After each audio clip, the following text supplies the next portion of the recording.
All right, welcome back, everyone. Yes, once again, the OSI. But we're just now, let's start explaining a little bit more. All right, we already know the layers, we know the names of the layers, and we know what's working on these layers. Okay, I even give you some extra stuff on the other slide of what's working. All right, but this is basically it. This is the most common thing. All right, the PDUs. You got to know your PDUs. Your PDUs are your protocol data units. These are the ones. This is the process of encapsulation. And it sounds like a test question to me. I don't know. If I would be still teaching out of college, I will make it a test question. I'll put it to you that way. All right. What is the process of encapsulation? You'll have access to this document. So I think it's down here. It sure is. Okay. What is the process of encapsulation? Data, segments, packets, frames, and bits. Encapsulation, right? Encapsulation happens going from layer 7 all the way down to layer 1. Once it gets to the other side, it de-encapsulates. Meaning just like a letter, right? In all the books, in all the networking books, they use the letter example where you write a letter in a certain format, you fold it, you put it in an envelope, you're not encapsulating it. Then you're putting more information, where it's coming from, where it's going to, source and destination addresses, and then the type of media that you're going to send it out on. It's going to be a post office, there's going to be a boat, there's going to be an airplane. So all these different things, all right? So this is what this process of the layered model explains to us, this concept, okay? So these PDUs, you need to know, they speak to their peer layers on the other side, not through the air, okay? Not through the air like I thought when I was going through school because nobody explained it to me.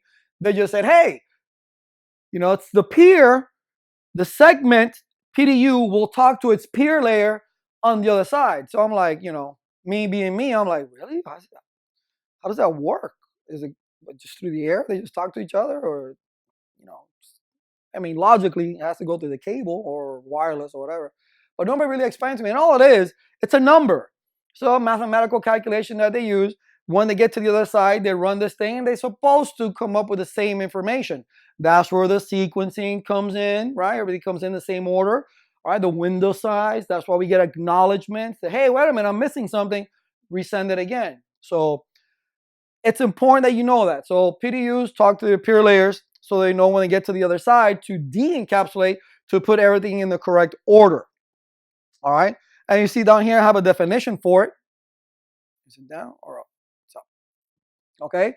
Is a method of designing modular communication protocols in a logically separated function in the networks are abstracted from their underlying structures by inclusion or information hiding within a higher level object. That's all it is. And here you see the encapsulation order. That's all it is. That's all it is. So as it encapsulated into this one big envelope, it then has to de-encapsulate it on the other side. All right. So the upper three layers, they're all the same, one big chunk of data. Not until they get to the layer 4 that actually starts segmenting and saying, hey, okay, what protocol we're going to use? More than likely, depending obviously on what we're doing, it's going to use mainly TCP.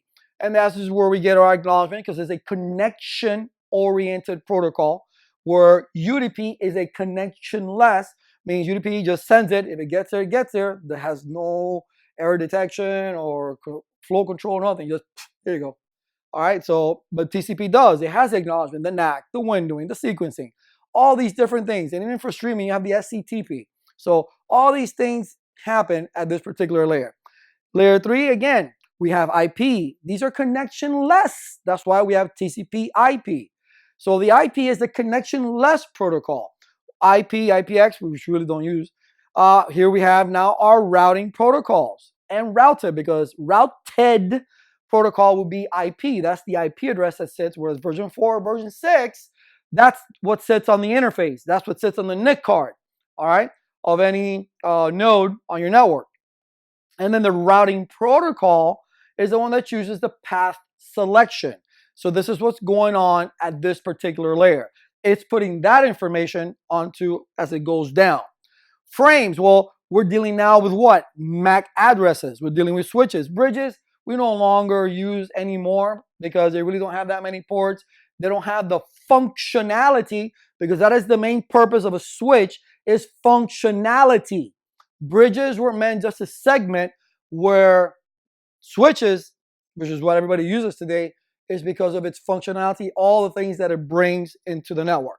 Okay, we have wide area network protocols like PPP, frame relay, wireless, and you do have two sub layers: the MAC and LLC, logical link control. This is the 802 dot IEEE standards and the 802.2, which more specifically for the LLC. All right, and then we go into the physical. Here's when it's coming out the wire. So what's happening out here? Well, we got bits. We got zeros and ones, right? Not really. There's no zeros and ones going through the, like Sesame Street going through the cable. Okay, it's voltage, high or low. All right, and it can go through cabling. It can go through wireless, any media, right? Satellite, infrared, whatever it is that you're using. That's what's going out through there. All right, hubs. We no longer use hubs, but know that hubs work there. Amplifiers, repeaters, WAN also works there, and wireless. Really, wireless is in two different layers, just like it's the wide area network stuff. Okay, so this, again, to reiterate what we just said, all right, is what you need to know. I'm giving you all the stuff that you need, that you will probably be asked on the certification. Okay, so you have the ammunition necessary, so in your brain, so when you get to your test, you jot it down before you start with what they give you, and then you begin your certification. See if I'm missing anything else here. PDUs, talk to repeater layers, blah, blah, blah. You know this. I can't reiterate enough. Let's see if I can. I'm going to highlight that with my mouse because my finger doesn't want to do it. Okay. This is your protocol data units, data segments, packets, frames, bits. I remember it. Don't stop pouring free beer. Can't forget that. Okay. Don't stop pouring free beer. All right. That is the encapsulation order, or what is a process of encapsulation. There it is right there. Okay. And remember, encapsulation happens from layer 7. Okay. From layer 7 going down the OSI. Going down the OSI, de-encapsulation is when it reaches the destination and it's going from layer 1 back up to layer 7. Okay? There you go. There's a lot more detail now on the OSI model. We're going to drill this to death so it is embedded in your brain and ready for your certification. See you in the next one.